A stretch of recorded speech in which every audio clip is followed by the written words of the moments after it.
Same day, same topic. Codename Nicha's Happy Place. This will be number 3. Hopefully I can move this frame a little. There we go. Now, I touched on this a little bit ago. And we'd heard all about the trickery and deception going on up there at the commune, which at first they called the land. Like, ooh, wow, that's kind of, deep or something. But this had come from, I don't know if I can highlight it, this thing here, this book here. And then too, although he doesn't like to be called a leader, he's something to him, or they wouldn't, go by everything he says and cling to every word that comes out of his mouth, right? Which obviously they do, for whatever reason, who knows. But anyway, one of his deals was Joker Harem, but it was spelled with a G instead of a J. And someone had mentioned that he had bothered all kinds of kids up there, but I don't know. I lost track of that after 95 until I got online and started doing my own searching on this stuff. But anyhow, that image there reminded me of it. So anyhow,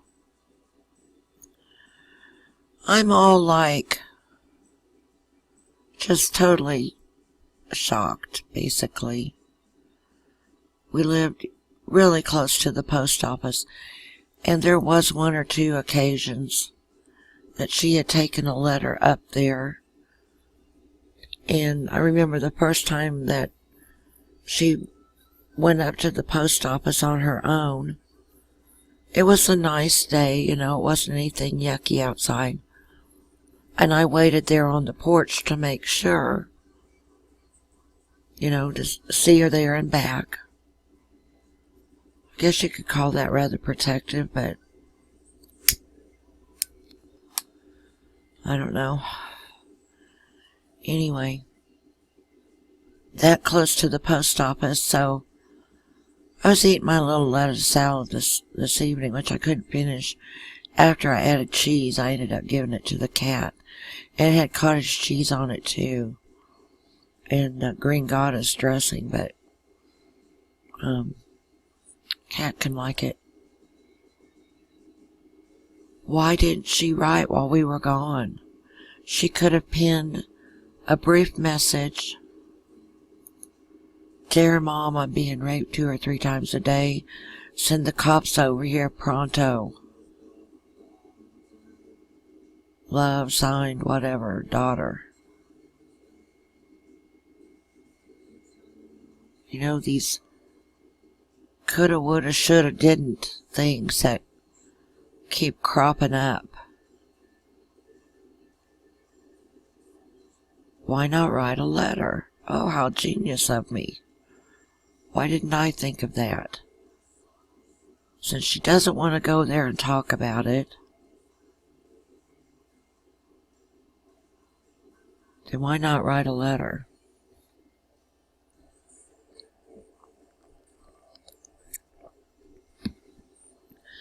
But then I get the impression that she's all about being better than everyone. This one-upmanship thing. I'm better than you. I'm better than you. I'm first. Me, me, me. And she was raised to share. Maybe that's part of the problem. She was so spoiled because her mom was something of a big wheel up there at the commune, their teacher. And there maybe you have in the classroom a little bit of preferential treatment going on. And maybe all the other people treated Codename Nicha with kid gloves. Kid gloves is, get my way that. You don't get it because I want it and I'm first and I win. Because my mom's that. You better watch it because seeing as how my mom's that, you could fail school and you'll be taking this same crap next time. And she gets down here with us. And it's really not that way. She didn't know how to live outside of being a spoiled, rotten brat. Now, yeah, she did work. You know, split some wood and pick some plums and whatever else.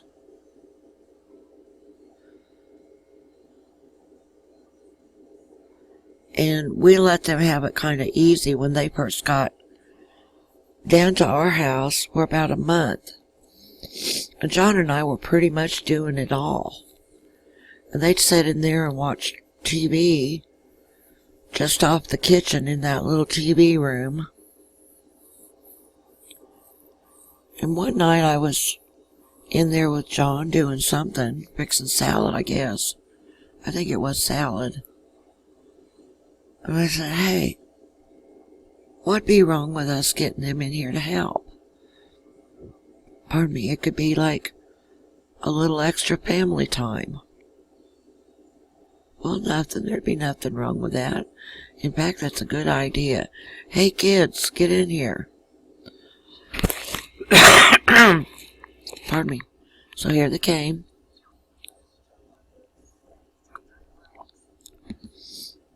So about a month of it, them lounging around while everything was pretty much done for them, was pretty much over that night.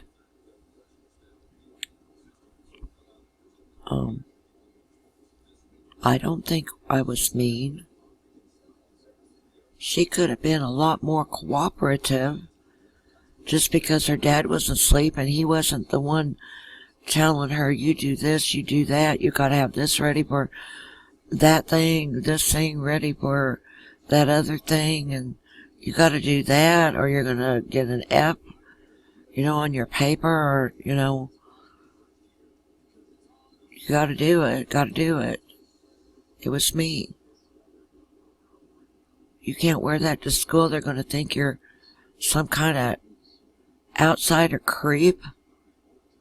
And make her go upstairs and change. That didn't make her very happy. Some people think you should let them wear whatever. Well, then they come home with a bloody nose, you know, or suicidal thoughts. And whose place is it to tell them, don't be like that? It's the adult's place. I didn't want her going through the crap that some of them have gone through, tragically gone through, and it just be over in that way. They ended their life because of it. So I was trying to provide what I felt was needed. And sometimes it was a stiff upper lip in that regard that I'm telling you, if you wear that, you'll be the laughing stock. Do you want to be the laughing stock? Well, no. Then get up there and try just getting a pair of jeans and a t-shirt or a sweatshirt, and you're good. You're good to go.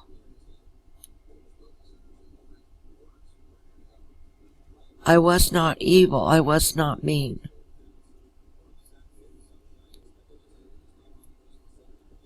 Why don't I write Mom and Dad? They're gone. They just pulled out of the driveway. That means they're going to go 20 miles to get there. Then they're going to shop at 2 different stores. It's going to take about 2 hours.